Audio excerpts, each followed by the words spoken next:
اعوذ باللہ من الشیطان الرجیم بسم اللہ الرحمن الرحیم وبہ نستعین وہو خیر ناصر ومعین الحمد لأہلہ الصلاة والسلام علی اہلہا ولعنۃ اللہ علی اہلہا۔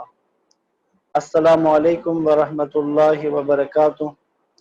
تمام برادران و خواہران کو درس قرآن میں خوش آمدید۔ الحمدللہ خدا کے فضل و احسان سے ماہ مبارک رمضان کا نصف سے زیادہ حصہ گزر چکا اور باقی ماندہ 14 روزے، اگر 30 ہوئے تو 29 ہوئے تو 13 روزے باقی ماندہ ہیں۔ تو انشاءاللہ ان باقی ماندہ روزوں کے دنوں سے ماہ مبارک رمضان کے اوقات سے ہم استفادہ کریں گے، اور اگر ان پچھلے دنوں میں اگر ہم اپنی بخشش نہیں کروا سکے ہیں تو خدا انشاءاللہ ان آنے والے دنوں میں ضرور ہماری بخشش فرمائیں۔ عزیزان محترم، قرآن مجید میں تدبر کا جو سلسلہ شروع کیا ہے اس کا سلسلہ الحمدللہ جاری ہے، اور جن دوستوں نے یہ کاوش کی ہے، اس کے لیے کوشش کی ہے، ان سب دوستوں کو خدا جزائے خیر عطا فرمائے، اور جو آپ میں سے ریگولر ہمارے ساتھ شریک رہے ہیں خدا ان کو بھی انشاءاللہ اجر عظیم عطا فرمائے اور ان کی توفیقات میں مزید اضافہ فرمائے۔ کل ہم نے سورہ حشر کی تلاوت کر لی تھی، آج ہم سورہ ممتحنہ سے شروع کریں گے۔ آپ میں سے جن کے پاس قرآن مجید موجود ہے، قرآن مجید کھول لیں گے یا اپلیکیشن کھول لیں گے اور ہمارے ساتھ شامل تلاوت ہو جائیں گے۔ سورہ ممتحنہ آیت نمبر 1۔ اعوذ باللہ من الشیطان الرجیم، بسم اللہ الرحمن الرحیم۔ يا أيها الذين آمنوا لا تتخذوا عدوي وعدوكم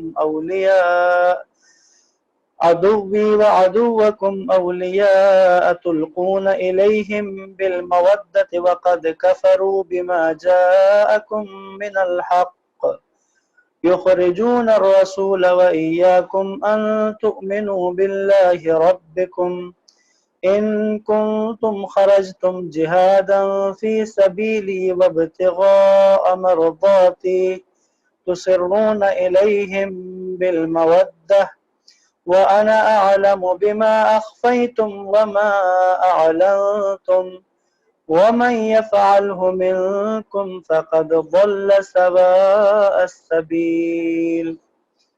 اے ایمان بنام خدا رحمان رحیم، اے ایمان والو، تم میرے اور اپنے دشمنوں کو حامی نہ بناؤ۔ تم ان کی طرف محبت کا پیغام بھیجتے ہو، حالانکہ جو حق تمہارے پاس آیا ہے اس کا وہ انکار کرتے ہیں، اور وہ رسول کو اور تمہیں اس جرم میں جلاوطن کرتے ہیں کہ تم اپنے رب اللہ پر ایمان لائے ہو۔ ایسا نہ کرو اگر تم میری راہ میں جہاد کرنے اور میری خوشنودی حاصل کرنے کے لیے نکلے ہو۔ تم چھپ چھپا کر ان کی طرف محبت کا پیغام بھیجتے ہو، حالانکہ جو کچھ تم چھپاتے ہو اور جو کچھ ظاہر کرتے ہو ان سب کو میں بہتر جانتا ہوں۔ تم میں سے جو بھی ایسا کرے وہ راہ راست سے بھٹک گیا ہے۔ یہ آیات جو ہیں، یہ سورہ ممتحنہ کی جو آغاز کی آیات ہیں، یہ نازل ہوئی تھی اس وقت جب ایک صحابی تھے جناب حاتب ابن ابی بلتعہ غالباً۔ یہ مکہ سے ایک عورت تھی کہ جو مدینہ آئی، صلح حدیبیہ کے بعد کا یہ واقعہ ہے، سمجھے فتح مکہ کے قریب کا ہے۔ تو یہ خاتون مکہ میں سمجھے گانے والی ایک خاتون تھی۔ یہ مدینہ آ گئی رسول اللہ سے ملاقات کے لیے، اور آپ نے اس سے پوچھا تم کس لیے آئی ہو، کیا تم مسلمان ہو کر آئی ہو؟ اس نے کہا نہیں۔ پھر ظاہر اللہ کے نبی نے استفسار کیا کہ انہوں نے کس وجہ سے آئی ہو، تو اس نے کہا کہ میرا جو کام تھا، میں جو گانے گاتی تھی اور شادیوں میں کلام پڑھتی تھی، تو بدر کے بعد جو ہے وہ مشرکین مکہ جو ہے وہ انہوں نے چھوڑ دیا ہے، یوں میرا کام تو ختم ہو گیا، اب میرے پاس تو کھانے کے لیے روٹی بھی نہیں ہے، تو میں اس لیے آپ کے پاس آئی ہوں چونکہ آپ ہمارے رشتہ دار ہیں، تو آپ میری کچھ مدد کریں، مجھے سواری دیں اور مجھے لباس دیں اور میرے لیے کچھ بندوبست کریں، میری کوئی آمدن کا کچھ نہ کچھ کریں۔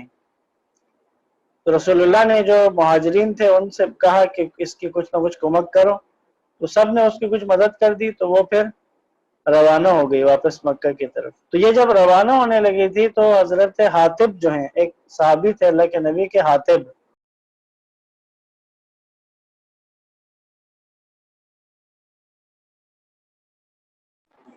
ادھر جا کے مکہ جا کے مشرکین مکہ تک یہ خط پہنچانا ہے، وہ خط لے کر چلی گئی۔ حاطب نے اس کو کچھ پیسے بھی دے دیے تھے۔ یہاں پھر اللہ تعالیٰ نے رسول اللہ پر وحی نازل کی اور اس خط کے بارے میں بتا دیا۔ اصل میں وہ خط کیا تھا؟ اس خط میں حاطب نے مکہ کے جو مشرکین تھے ان کو خط لکھا کہ رسول اللہ عنقریب تم پر حملہ کریں گے اور تمہارا خود مکہ کو فتح کریں گے۔ یہ اس نے اس لیے اطلاع دی تھی کہ یہ حاطب جو ہے اس کے اہل و عیال مکہ میں تھے، تو یہ چاہتا تھا کہ کوئی اس طرح کا کام کرے کہ مکہ والے جو ہیں ان کی کچھ ہمدردی حاصل کرے اور اپنے گھر والوں کے لیے کوئی امان اور اس طرح کی کوئی آسانی حاصل کر سکے۔ اللہ کے نبی کو اللہ تعالیٰ نے وحی کے ذریعے سے اس بارے میں خبر دے دی، تو آپ نے مولا علی اور زبیر وغیرہ کچھ صحابہ کو، عمار یاسر اور کچھ لوگوں کو بھیجا، وہ لوگ گئے اور سورج کو اس سے وہ خط لے کر خط واپس لے آئے۔ اور جب حاطب کو اللہ کے نبی نے پوچھا کہ تم نے یہ حرکت کیوں کی، تو اس نے کہا میرے عزیز جو ہے، قریبی عزیز مکہ میں ہے، میں چاہتا تھا کہ قریش پر ایک احسان کروں جس کی وجہ سے میرے جو رشتہ دار ہیں وہ محفوظ رہیں۔ تو حاطب جو ہے وہ مہاجرین میں سے تھا اور اہل بدر میں سے تھا، بدر میں لڑ چکا تھا، اس کے باوجود یہ حرکت ان سے سرزد ہوئی۔ خیر قرآن نے اس کو گمراہی قرار دیا ہے کہ یہ گناہ کبیرہ ہے، اور لیکن ظاہر ہے کہ اللہ کے نبی وحی کے ذریعے سے اس چیز سے محفوظ رہے کہ مشرکین مکہ پہلے سے باخبر ہو جائیں اور کوئی اقدام کریں۔ آیت نمبر 2، إِن يَثْقَفُوكُمْ يَكُونُوا لَكُمْ أَعْدَاءً وَيَبْسُطُوا إِلَيْكُمْ أَيْدِيَهُمْ وَأَلْسِنَتَهُمْ بِالسُّوءِ وَوَدُّوا لَوْ تَكْفُرُونَ۔ اگر وہ تم پر قابو پا لیں تو وہ تمہارے دشمن ہو جائیں اور برائی کے ساتھ تم پر دست درازی اور زبان درازی کریں اور خواہش کرنے لگیں کہ تم بھی کفر اختیار کرو۔ یعنی یہ مشرکین تمہارے دوست نہیں ہو سکتے، اگر وہ تم پر غالب آ گئے، تم پر قابو پا لیں تو وہ تمہارے دشمن ہو جائیں گے اور برائی کے ساتھ تم پر دست درازی اور زبان درازی کریں گے، اور خواہش ان کی یہ ہوگی کہ تم بھی کفر اختیار کرو۔ آیت نمبر 3، لَن تَنفَعَكُمْ أَرْحَامُكُمْ وَلَا أَوْلَادُكُمْ يَوْمَ الْقِيَامَةِ يَفْصِلُ بَيْنَكُمْ وَاللَّهُ بِمَا تَعْمَلُونَ بَصِيرٌ۔ تمہیں قرابتیں اور تمہاری اولاد تمہیں ہرگز کوئی فائدہ نہیں دیں گی، قیامت کے دن اللہ تمہارے درمیان ان رشتوں کو توڑ کر جدائی ڈال دے گا، اور جو کچھ تم کرتے ہو اللہ اسے خوب دیکھنے والا ہے۔ حاطب سے یہ کہا جا رہا ہے کہ جن رشتہ داروں کی خاطر تم نے یہ قدم اٹھایا وہ قیامت کے دن تمہارے کسی کام نہیں آئیں گے۔ یہ ہم سب کے لیے بھی ایسا ہے، اگر ہم اللہ اور اس کے رسول کی تعلیمات سے پیچھے اس لیے ہٹیں تاکہ ہم اپنے گھر والوں کی وجہ سے، اپنے اہل و عیال کی وجہ سے اگر ہم اللہ کے دین پر عمل نہیں کرتے تو پھر وہ ہمارے کام آنے والے نہیں ہیں۔ آیت نمبر 4، قَدْ كَانَتْ لَكُمْ أُسْوَةٌ حَسَنَةٌ فِي إِبْرَاهِيمَ وَالَّذِينَ مَعَهُ إِذْ قَالُوا لِقَوْمِهِمْ إِنَّا بُرَآءُ مِنكُمْ وَمِمَّا تَعْبُدُونَ مِن دُونِ اللَّهِ كَفَرْنَا بِكُمْ وَبَدَا بَيْنَنَا وَبَيْنَكُمُ الْعَدَاوَةُ وَالْبَغْضَاءُ أَبَدًا حَتَّى تُؤْمِنُوا بِاللَّهِ وَحْدَهُ إِلَّا قَوْلَ إِبْرَاهِيمَ لِأَبِيهِ لَا أَسْتَغْفِرَنَّ لَكَ وَمَا أَمْلِكُ لَكَ مِنَ اللَّهِ مِن شَيْءٍ رَبَّنَا عَلَيْكَ تَوَكَّلْنَا وَإِلَيْكَ أَنَبْنَا وَإِلَيْكَ الْمَصِيرُ۔ تم لوگوں کے لیے ابراہیم اور ان کے ساتھیوں میں بہترین نمونہ ہے، جب ان سب نے اپنی قوم سے کہا ہم تم سے اور اللہ کے سوا جنہیں تم پوجتے ہو ان سب سے بیزار ہیں، ہم نے تمہارے نظریات کا انکار کیا اور ہمارے اور تمہارے درمیان ہمیشہ کے لیے بغض و عداوت ظاہر ہو گئی جب تک کہ تم اللہ کی وحدانیت پر ایمان نہ لاؤ۔ البتہ ابراہیم نے اپنے باپ یعنی چچا سے کہا تھا میں آپ کے لیے مغفرت ضرور چاہوں گا اور مجھے آپ کے لیے اللہ سے کوئی اختیار نہیں ہے۔ ان کی یہ دعا تھی ہمارے پروردگار ہم نے تجھ پر بھروسہ کیا اور ہم تیری ہی طرف رجوع کرنے والے ہیں اور ہمیں تیری ہی طرف پلٹنا ہے۔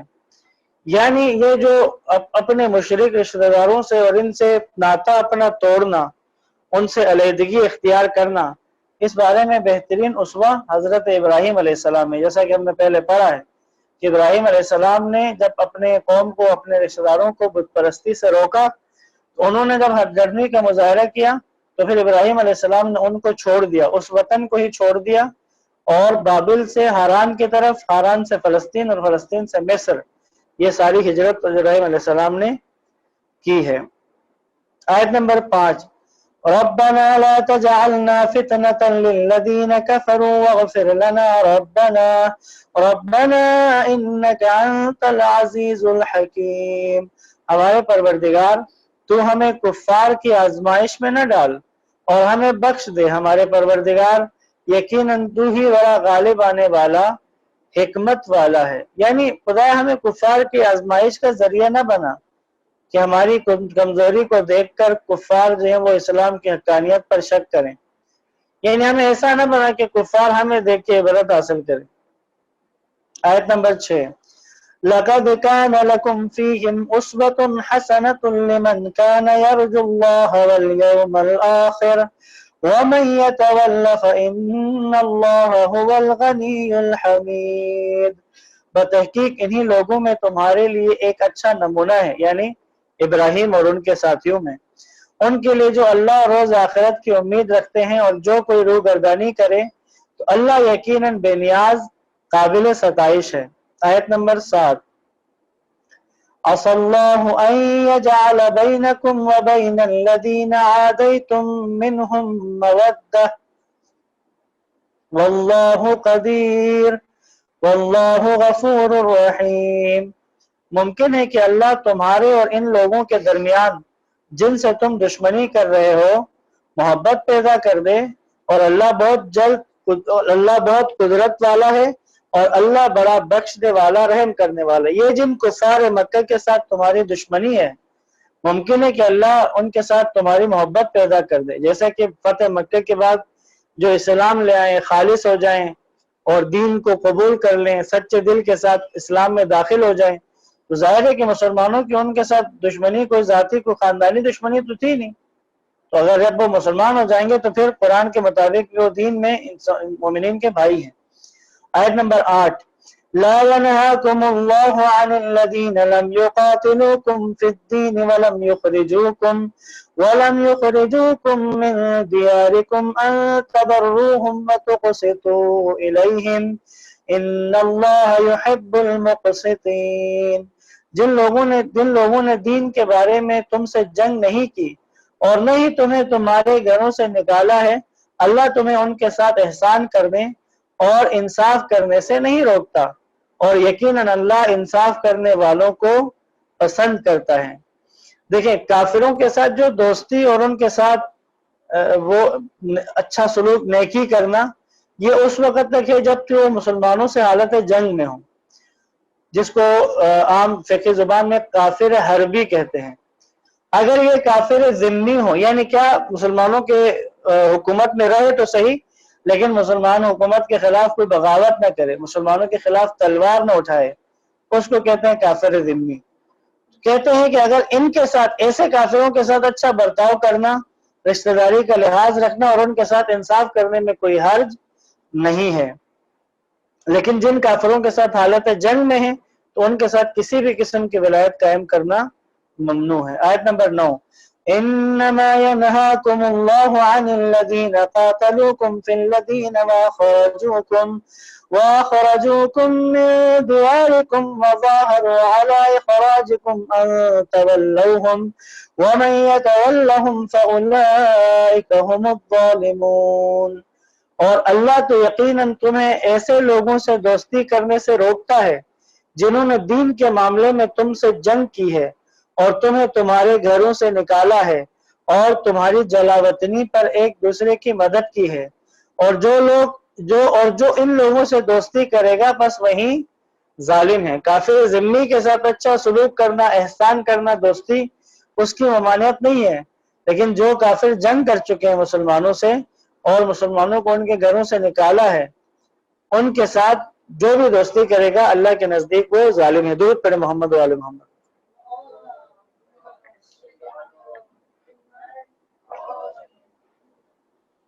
آیت نمبر 10۔ يا أيها الذين آمنوا إذا جاءكم المؤمنات مهاجرات فامتحنوهن الله أعلم بإيمانهن فإن علمتموهن مؤمنات فلا ترجعوهن إلى الكفار لا هن حل لهم ولا هم يحلون لهن وآتوهم ما أنفقوا ولا جناح عليكم أن تنكحوهن إذا آتيتموهن أجورهن ولا تمسكوا بعصم الكوافر واسألوا ما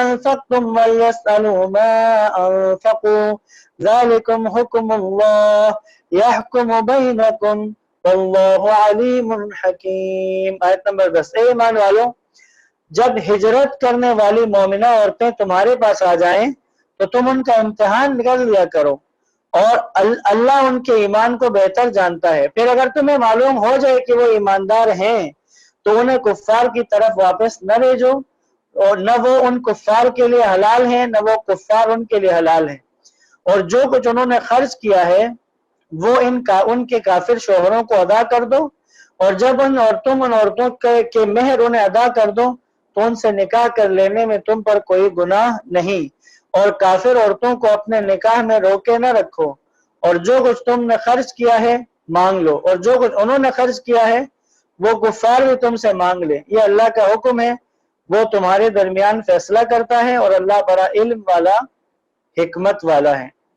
یہ معجزہ جو ہے وہ صلح حدیبیہ میں اور صلح حدیبیہ کے بعد جو مسلمان خواتین تھی، ایک تو خود صلح حدیبیہ کے مقام پر مکہ سے آ گئی تھی، خاتون مسلمان تھی، وہ آگے رسول اللہ سے کہا مجھے پناہ دے دیں، اور وہ مدینہ ساتھ جانا چاہ رہی تھی، تو اس کا شوہر بھی پیچھے سے آ گیا۔ اس نے کہا کہ ابھی معاہدہ یہی ہوا ہے صلح حدیبیہ کی شرائط میں سے کہ جو بھی اگر مکہ سے رسول اللہ کے پاس جائے گا تو رسول اللہ اس کو واپس کریں گے۔ تو اس وقت یہ آیت نازل ہوئی کہ مومنہ عورتیں جو ہیں وہ اس شخص سے آزاد ہیں۔ اگر کوئی مومنہ عورت مکہ سے آ جائے مدینہ رسول اللہ کی طرف آ جائے تو پھر اس عورت کو واپس نہیں کیا جائے گا، بلکہ اس کا جو مہر تھا، جو اس کا مشرک شوہر جتنا مہر اس نے رکھا تھا اس مومنہ عورت کا، وہ مہر اس کو ادا کریں گے، اور پھر اس خاتون کو مہر ادا کر کے مسلمان اس کے ساتھ شادی کر سکتے ہیں۔ آیت نمبر 11۔ وَإِن فَاتَكُمْ شَيْءٌ مِّنْ أَزْوَاجِكُمْ إِلَى الْكُفَّارِ فَعَاقَبْتُمْ فَآتُوا الَّذِينَ ذَهَبَتْ أَزْوَاجُهُمْ مِثْلَ مَا أَنفَقُوا وَاتَّقُوا اللَّهَ الَّذِي أَنتُم بِهِ مُؤْمِنُونَ۔ اور اگر تمہاری کوئی بیوی تم سے نکل کر کفار کی طرف چلی جائے، پھر تمہاری غنیمت لینے کی باری آ جائے، تو جن لوگوں کی بیویاں چلی گئی ہیں اس غنیمت میں سے انہیں اتنا مال ادا کرو جتنا ان لوگوں نے خرچ کیا ہے، اور اس اللہ سے ڈرو جس پر تم ایمان رکھتے ہو۔ یعنی اگر کوئی مسلمان عورت ہو اور وہ کافر ہو کر ادھر چلی جائے تو پھر اگر یہ مہر وہاں سے ان کو نہ ملے جتنا انہوں نے خرچ کیا تھا، تو پھر کیا ہوگا؟ جب مال غنیمت کا وہ باری آ جائے گی تو اس وقت ان کو اس مال غنیمت میں سے اتنا مال دے دیا جائے گا جتنا انہوں نے ان ازواج پہ خرچ کیا تھا۔ آیت نمبر 12۔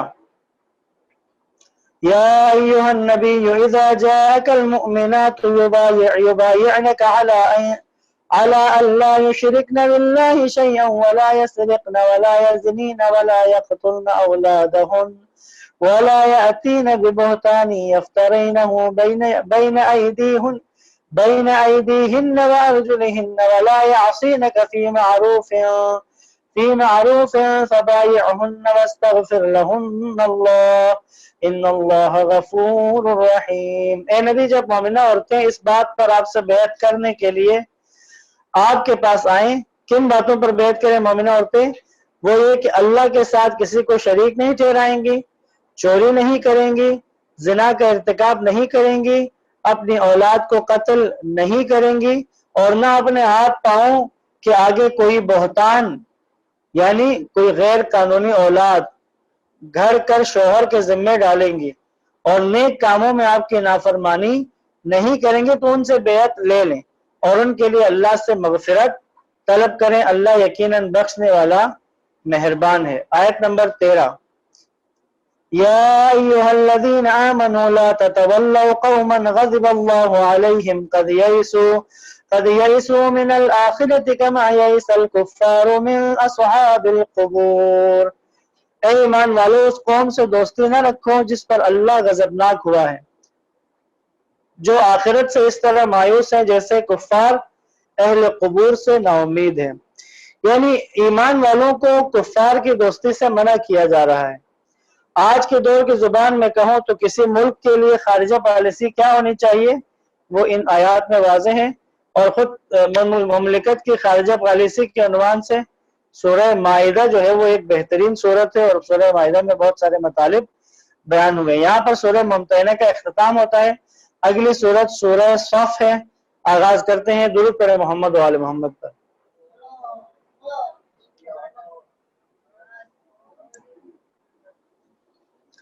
بسم اللہ الرحمن الرحیم۔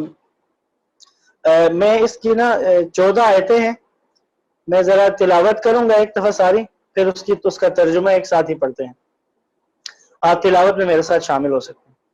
بسم اللہ الرحمن الرحیم۔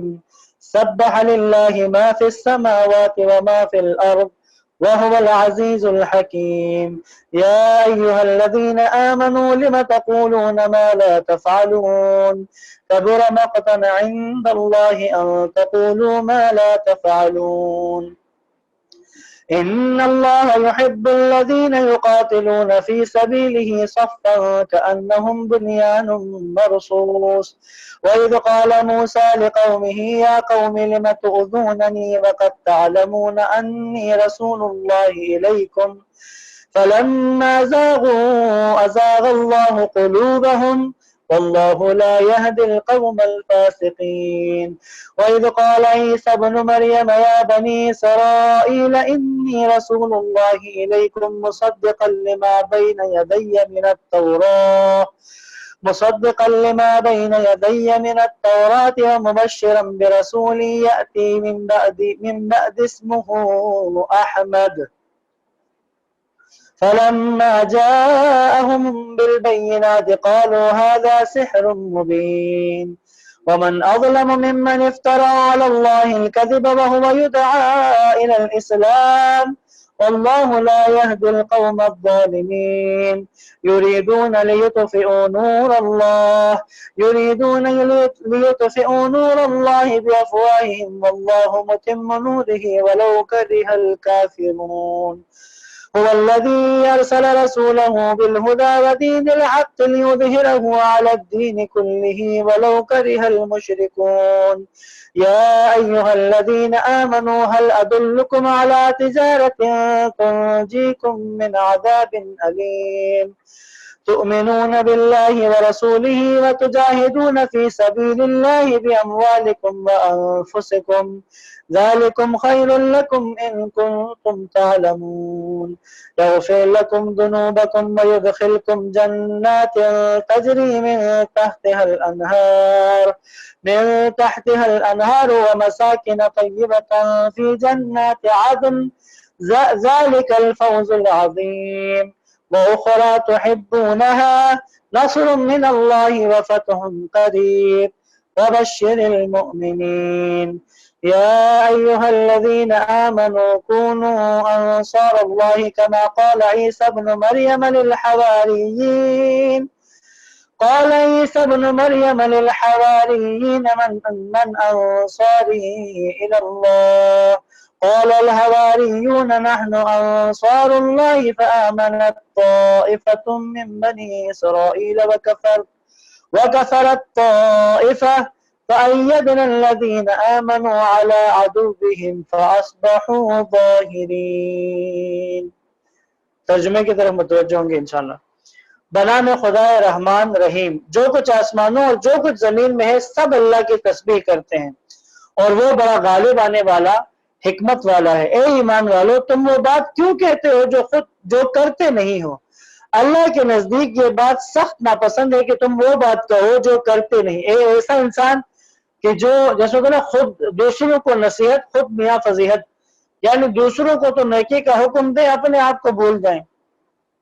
أَتَأْمُرُونَ النَّاسَ بِالْبِرِّ وَتَنْسَوْنَ أَنفُسَكُمْ وَأَنْتُمْ تَتْلُونَ الْكِتَابَ، یعنی اللہ کے نزدیک یہ بات بہت بری ہے کہ انسان وہ کہے کہ جو خود عمل نہیں کر رہا۔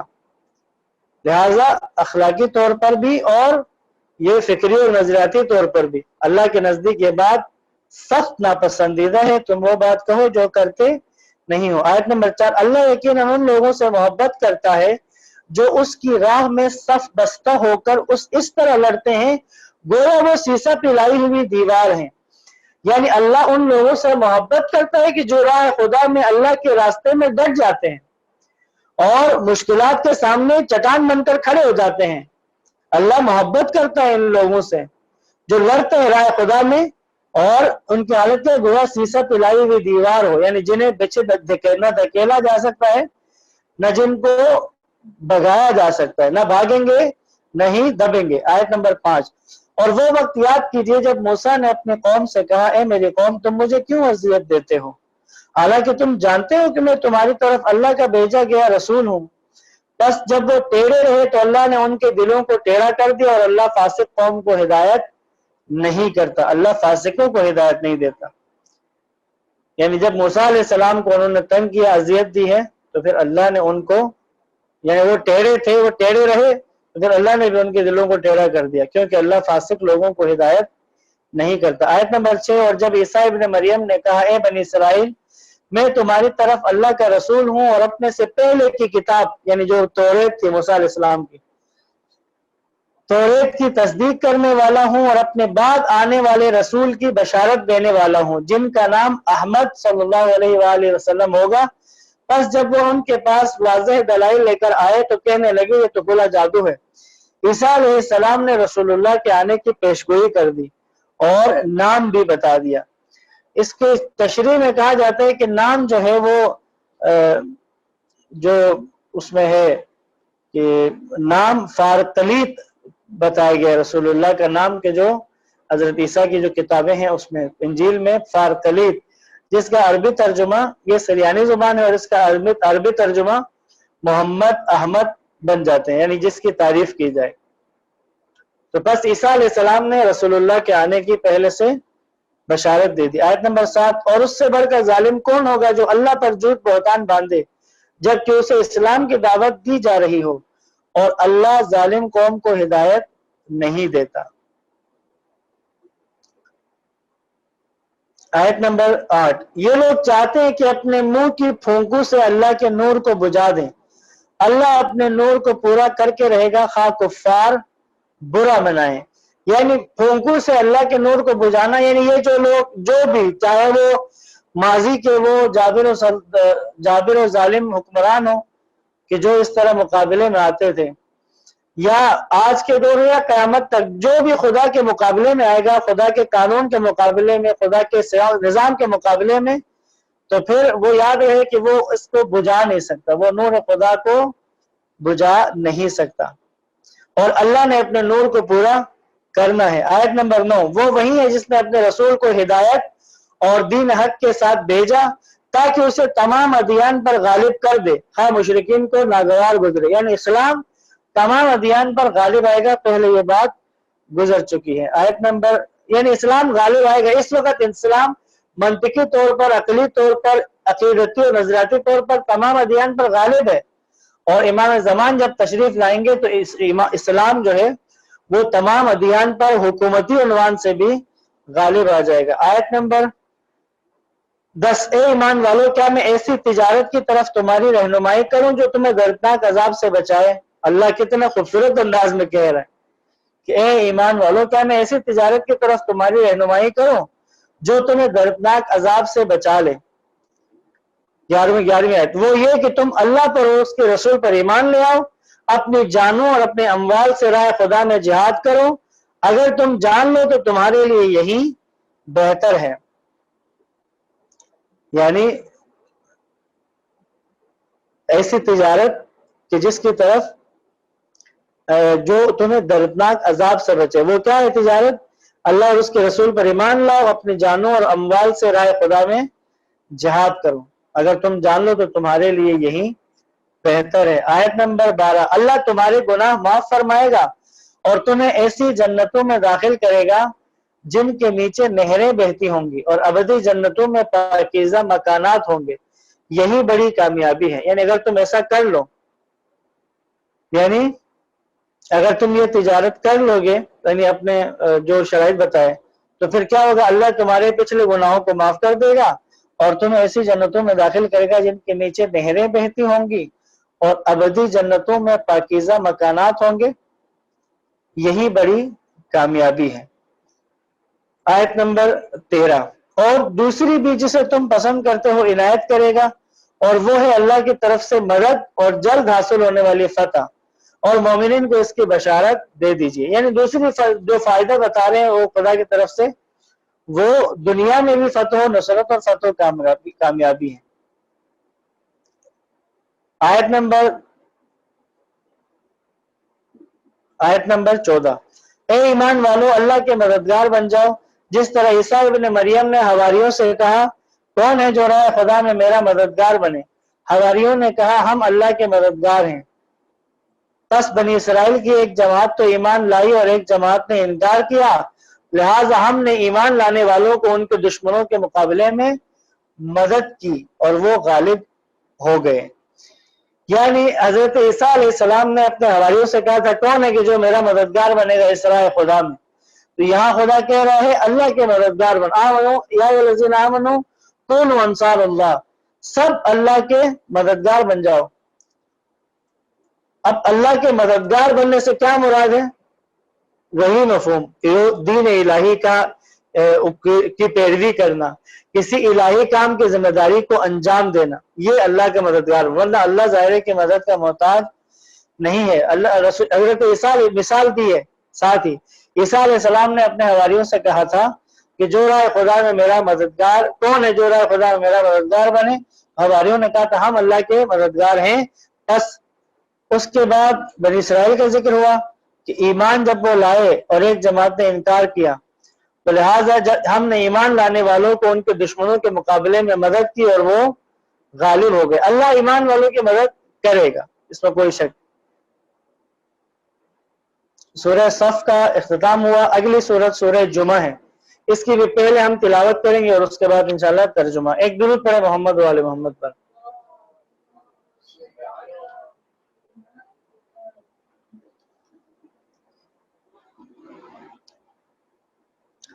بسم اللہ الرحمن الرحیم. تلاوت میں آپ میرے ساتھ شامل ہو جائیں, جہاں جہاں آپ ہیں تلاوت میں شامل ہو جائیں تاکہ کچھ تصحیح بھی ہو جائے اگر کہیں پہ غلطی ہے تو, اور شامل ثواب بھی ہو جائے انشاءاللہ. بسم اللہ الرحمن الرحیم. یسبح للہ ما فی السماوات وما فی الارض الملک القدوس العزیز الحکیم. هو الذي بعث في الأميين رسولا منهم يتلو عليهم آياته ويزكيهم ويعلمهم الكتاب والحكمة وإن كانوا من قبل لفي ضلال مبين وآخرين منهم لما يلحقوا بهم وهو العزيز الحكيم. ذلك فضل الله يؤتيه من يشاء والله ذو الفضل العظيم. مثل الذين حملوا التوراة ثم لم يحملوها كمثل الحمار يحمل أسفارا بئس مثل القوم الذين كذبوا بآيات الله والله لا يهدي القوم الظالمين قل يا أيها الذين هادوا إن زعمتم أنكم أولياء لله من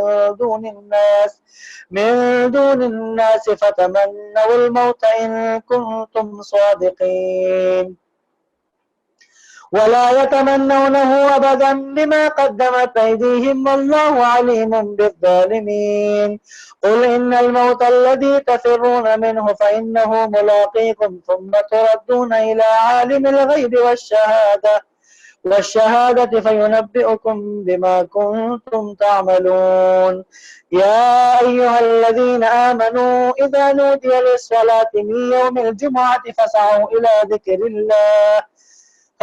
إلى ذكر الله وذروا البيع ذلكم خير لكم إن كنتم تعلمون فإذا قضيت الصلاة فانتشروا في الأرض وابتغوا من فضل الله واذكروا الله كثيرا لعلكم تفلحون وإذا رأوا تجارة أو لهوا انفضوا إليها وتركوك قائما قل ما عند الله خير من اللهو ومن التجارة والله خير الرازقين. ایک درود پھر پڑھے محمد و آل محمد پر. اللہم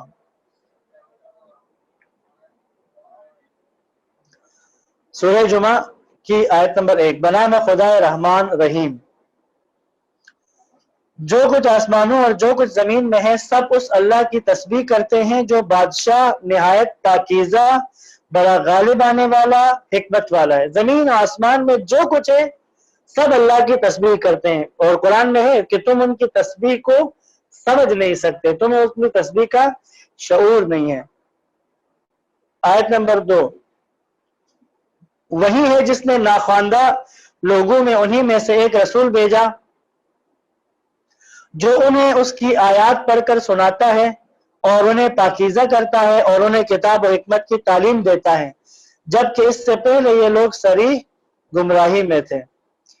یعنی وہیں امیین کے اندر رسول بھیجا اور پھر وہیں نبوت کا رسالت کا جو نصب العین ہے وہ اس آیت میں بیان ہو گیا. ایک آیات کو پڑھ کر سنانا اور دوسرا پاکیزہ کرنا, ان کی تربیت کرنا, تیسرا انہیں کتاب و حکمت کی تعلیم دینا. آیت نمبر 2. اور ان دوسرے لوگوں کے لیے بھی مبعوث ہوئے جو ابھی ان سے نہیں ملے اور اللہ بڑا غالب آنے والا حکمت والا ہے. یعنی رسول اللہ کی جو رسالت تھی وہ فقط مکہ یا اہل مکہ یا ان امیین کے لیے نہیں تھی بلکہ دوسرے لوگوں کے لیے بھی مبعوث ہوئے جو ابھی ان سے نہیں ملے. یعنی قیامت تک آنے والی تمام قوموں کے لیے بھی اللہ کے نبی, یہ نبی آخری نبی مبعوث ہوئے ہیں. یہ اللہ کا فضل ہے, جسے وہ چاہتا ہے عنایت فرماتا ہے اور اللہ بڑے فضل کا مالک ہے. اس فضل سے مراد ظاہر ہے کہ رسالت ہو سکتی ہے. آیت نمبر 5. ان کی مثال جن پر توریت کا بوجھ ڈالا گیا ہے, جن پر توریت کا بوجھ ڈال دیا گیا ہے پھر انہوں نے اس بوجھ کو نہیں اٹھایا, اس گدھے کی سی ہے جس پر کتابیں لدی ہوئی ہوں. بہت بری ہے ان لوگوں کی مثال جنہوں نے اللہ کی نشانیوں کو جھٹلا دیا اور اللہ ظالم قوم کی ہدایت نہیں کرتا. یعنی جو یہودی علماء تھے جن کے پاس توریت کا علم تھا, جن کے پاس توریت کا علم موجود تھا, تو توریت میں وہ اللہ کے رسول کی واضح نشانیاں بیان ہوئی تھی. جیسے کہ قرآن نے کہا کہ یہ یہودی علماء رسول اللہ کو ایسے پہچانتے ہیں کہ جیسے اپنے بیٹوں کو پہچانتے ہیں, کیونکہ تورات کے اندر بہت واضح پیغامات موجود تھے رسول اللہ کے بارے میں. لیکن ان کا فرض تھا یہودی علماء کا کہ اپنی عوام کو بتاتے کہ یہی رسول ہے کہ جس کا ہم انتظار کر رہے تھے, لیکن انہوں نے اس میں خیانت کی. اب جب خیانت کی ہے یعنی جو ان کی اصل ذمہ داری بنتی ہے اس کو انجام نہیں دیا, تو وہ جو توریت ان کے اوپر, توریت کا علم ان کے پاس تھا, اس کو اللہ نے کس طرح مثال دی ہے جیسے کسی گدھے پر کتابیں لا دی گئی ہوں. اس پر ظاہر کتابوں کا بوجھ ہوتا ہے گدھے پہ, وہ کتابیں اس کے دماغ میں جاتی تھوڑی ہیں. لہٰذا اللہ کہہ رہے کہ اللہ خود کہہ رہے کہ یہ بہت بری مثال ہے ان لوگوں کی مثال جنہوں نے اللہ کی نشانیوں کو جھٹلا دیا اور اللہ ظالم قوم کی ہدایت نہیں کرتا۔ آیت نمبر 6 یہودیوں کے لیے ایک بہترین فارمولا اس میں عطا کیا گیا، اس آیت کے اندر بیان کیا گیا ہے۔ کہہ دیجئے اے یہودیت اختیار کرنے والوں، اے یہودیوں، اگر تمہیں یہ الزام ہے کہ تم اللہ کے چہیتے ہو اور دوسرے لوگ نہیں ہیں تو موت کی تمنا کرو اگر تم سچے ہو تو۔ قرآن میں جیسے کہ بیان ہوا ہے پیچھے، یہودیوں کا یہ نظریہ تھا، نحن ابناء اللہ واحباء، ہم اللہ کے بیٹے ہیں اور اس کے بڑے پسندیدہ ہیں، اس کے چہیتے ہیں، نعوذ باللہ۔ اب یہاں کہا جا رہا ہے اے یہودیوں، اگر تمہیں یہ الزام ہے کہ تم اللہ کے چہیتے ہو، دوسرے لوگ نہیں، تو پھر موت کی تمنا کرو اگر تم سچے ہو تو۔ اچھا اگر تم سچے ہو اس بات میں کہ تم اللہ کے چہیتے ہو تو پھر تم موت کی تمنا کرو، کیونکہ موت تو ظاہر خدا سے لقاء اور ملاقات کروانے والا کام ہے۔ کہ اگر تم سچے ہو تو موت کی تمنا کرو، اور خود اللہ جواب دے رہا ہے، یہودیوں نے کہا موت کی تمنا کرو آیت نمبر 7 میں، اور یہ اپنے ہاتھوں آگے بھیجے گئے اعمال کے سبب موت کی تمنا ہرگز نہیں کریں گے، اور اللہ ظالموں کو خوب جانتا ہے۔ کہ یہ یہودی موت کی تمنا کبھی نہیں کرے گا، کیوں؟ کیونکہ اس نے جو اعمال بجا لائے ہیں، آگے جو اعمال بیچ چکا ہے، اسے ان اعمال کا ڈر ہے۔ آیت نمبر 8 کہہ دیجئے وہ موت جس سے تم یقیناً گریزاں ہو اس کا تمہیں یقیناً سامنا کرنا ہوگا۔ یہودی جو موت سے ڈرتا ہے، یا جو بھی کوئی بھی مسلمان اور تمام انسانوں میں سے جو موت سے ڈرتا ہے، یقیناً جس چیز سے تم گریزاں ہو اس کا تمہیں یقیناً سامنا کرنا ہوگا، پھر تم غیب و شہود کے جاننے والے کے سامنے پیش کیے جاؤ گے، پھر وہ اللہ تمہیں سب بتا دے گا جو کچھ تم کرتے رہے ہو۔ یعنی یہ موت ایسی حقیقت ہے کہ جس کا تم سامنا کرو گے، پھر تم اس اللہ کی بارگاہ میں جاؤ گے کہ جو غیب و شہود کا جاننے والا ہے، اور اللہ تمہیں بتا دے گا کہ تم کیا کرتے رہو زمین میں۔ آیت نمبر 9 اے ایمان والو، جب جمعے کے دن نماز کے لیے پکارا جائے تو اللہ کے ذکر کی طرف دوڑ پڑو اور خرید و فروخت ترک کر دو، یہی تمہارے حق میں بہتر ہے اگر تم جانتے ہو۔ جب جمعے کے اذان ہو جائے، جمعے کے لیے بلایا جائے تو پھر خرید و فروخت ترک کی جائے۔ امام زمان کی غیبت میں جمعہ واجب تخییری ہے، تو یہ ترک کرنا اور آگے جانا یہ بھی واجب تخییری، لیکن جب امام معصوم کی حکومت ہوگی، اسلامی حکومت جب قائم ہو جائے تو وہاں پھر جمعہ واجب ہوتا ہے، اور اس وقت پھر جمعے کے درمیان جو بھی رکاوٹ ہوگی اس رکاوٹ کو دور کرنا بھی فرض ہو جائے گا۔ یہی تمہارے حق میں بہتر ہے اگر تم جانتے ہو۔ آیت نمبر 10 پھر جب نماز ختم ہو جائے تو اپنے کاموں کی طرف زمین میں بکھر جاؤ اور اللہ کا فضل تلاش کرو، اور کثرت سے اللہ کو یاد کرو تاکہ تم کامیاب ہو جاؤ، فلاح پا جاؤ۔ آیت نمبر 11 اور جب انہوں نے تجارت یا کھیل تماشا ہوتے دیکھ لیا تو اس کی طرف دوڑ پڑے اور آپ کو کھڑے چھوڑ دیا۔ کہہ دیجئے جو کچھ اللہ کے پاس ہے وہ کھیل تماشے اور تجارت سے کہیں بہتر ہے، اور اللہ بہترین رزق دینے والا ہے۔ جب جمعہ واجب ہوا تھا شروع میں تو اب نماز جمعہ کے لیے سب کٹھے تھے، انصار بھی تھے، تو اب یہ ہوا کہ صبح کے شام کا قافلہ آ گیا تو وہ ظاہر نئی نئی چیزیں لے کے آتے ہیں، تو یہ بھی جمعے سے اٹھ کر بہت ساری ایک تعداد جو ہے وہ گئے، 12 کے قریب لوگ رہ گئے۔ تو یہاں پر پھر یہ آیت جو ہے وہ آ گئی کہ بھئی جنہوں نے تجارت یا کھیل تماشا ہوتے دیکھ لیا تو اس طرف دوڑ پڑے اور آپ کو کھڑے چھوڑ دیے، رسول اللہ کو چھوڑ کے چل پڑے۔ کہہ دیجئے جو کچھ اللہ کے پاس ہے وہ کھیل تماشے اور تجارت سے کہیں بہتر ہے، اور اللہ بہترین رزق دینے والا ہے۔ بعض لوگ ایسا ہونے لگتا ہے کہ اگر نماز پڑھیں گے، کاروبار میں سے اگر کچھ وقت نماز کے نکال کے نماز ادا کریں گے تو شاید وہ سیل کم ہو جائے گی، لوگ کم آئیں گے، گاہک خراب ہو جائیں گے، یعنی وہ بنیادی رزق کم ہو جائے گا۔ تو اللہ کہہ رہا ہے کہ رزق خدا کے ہاتھ میں، اور اللہ بہترین رزق دینے والا ہے۔ یہاں پر سورہ جمعہ کا بھی اختتام ہوتا ہے۔ ایک درود پڑھیں گے اور ہم سورہ منافقون کی بھی کچھ آیات جتنی ہم ٹائم کے اندر پڑھ سکے پڑھیں گے۔ درود پڑھیں محمد وعلی محمد۔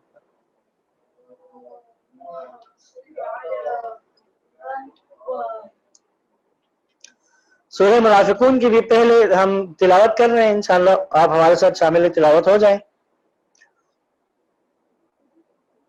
بسم اللہ الرحمن الرحیم اذا جاءك المنافقون قالوا نشهد انك لرسول الله والله يعلم انك لرسوله والله يشهد إن المنافقين لكاذبون اتخذوا أيمانهم جنة فصدوا عن سبيل الله إنهم ساء ما كانوا يعملون ذلك بأنهم آمنوا ثم كفروا فتبع على قلوبهم فهم لا يفقهون وإذا رأيتهم تعجبك أجسامهم وإن يقولوا تسمع لقولهم كأنهم خشب مسندة يحسبون كل صيحة عليهم هم العدو فاحذرهم قاتلهم الله أنى يؤفكون وإذا قيل لهم تعالوا يستغفر لكم رسول الله لووا رؤوسهم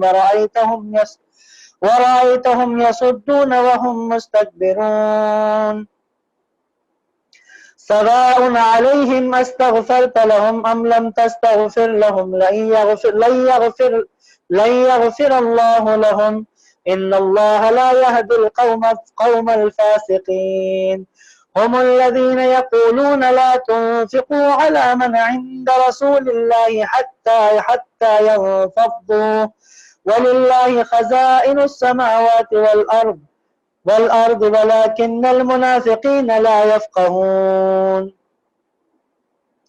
يقولون لئن رجعنا إلى المدينة ليخرجن الأعز منها الأذل ولله العزة ولرسوله وللمؤمنين ولكن المنافقين لا يعلمون يا أيها الذين آمنوا لا تلهكم أموالكم ولا أولادكم عن ذكر الله ومن يفعل ذلك فأولئك هم الخاسرون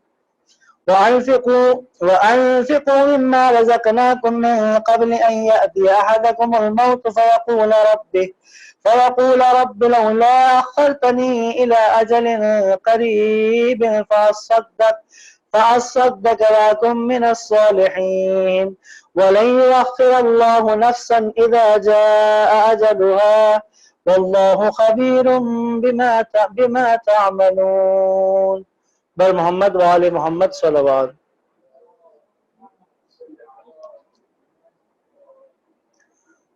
آیت نمبر 1 سورہ منافقون. بنام خدا رحمان رحیم. منافقین جب آپ کے پاس آتے ہیں تو کہتے ہیں ہم گواہی دیتے ہیں کہ آپ یقیناً اللہ کے رسول ہیں. اللہ کو بھی علم ہے کہ آپ یقیناً اس کے رسول ہیں اور اللہ گواہی دیتا ہے کہ یہ منافقین جھوٹے ہیں.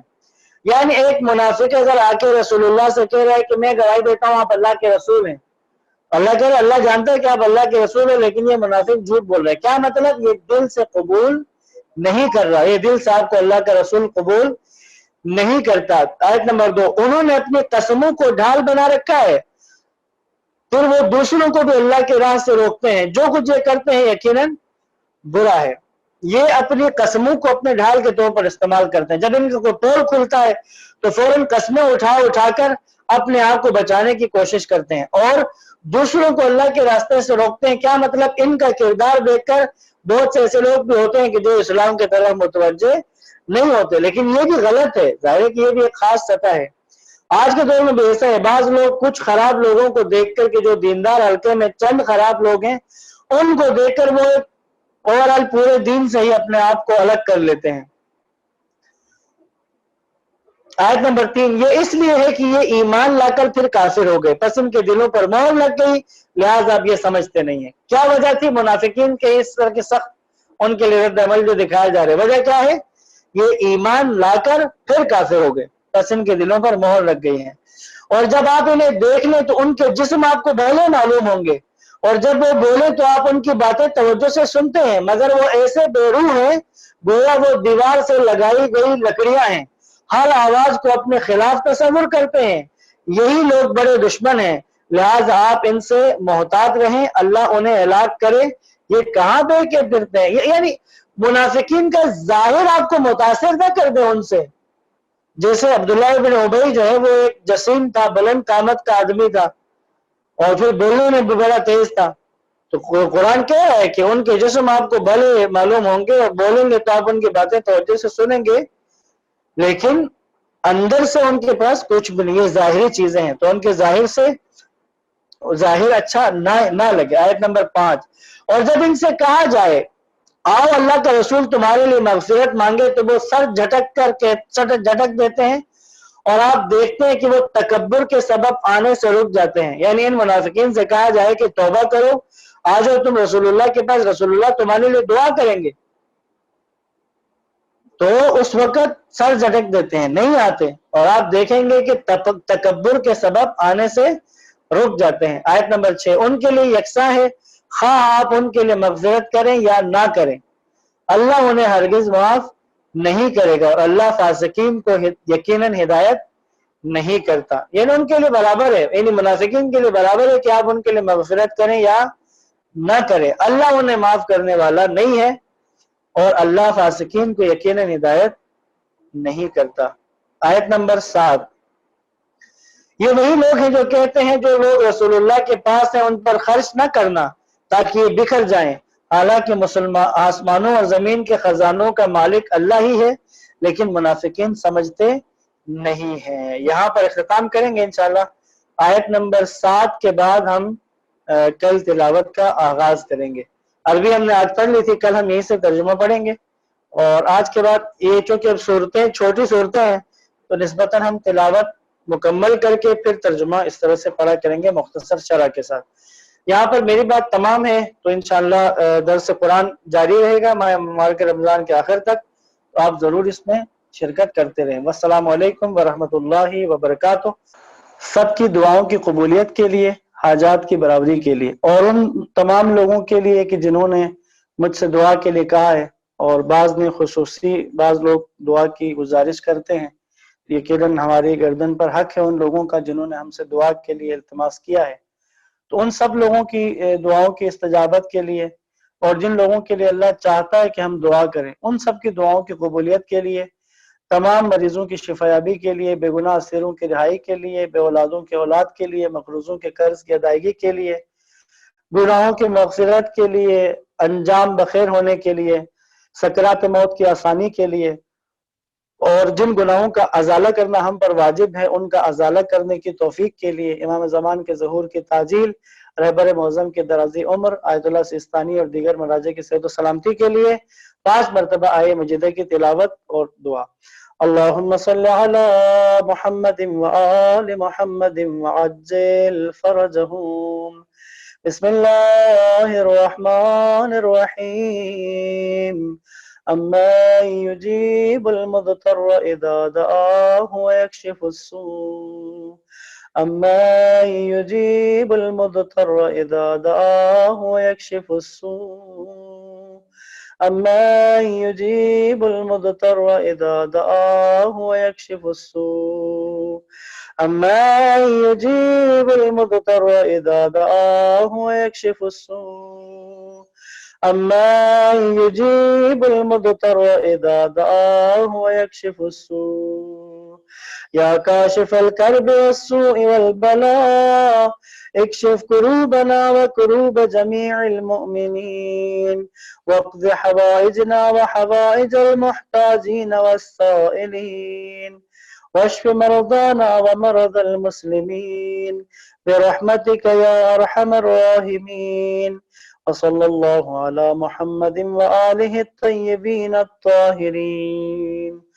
اللهم صل على محمد وآل محمد وعجل فرجهم والسلام علیکم ورحمۃ اللہ وبرکاتہ۔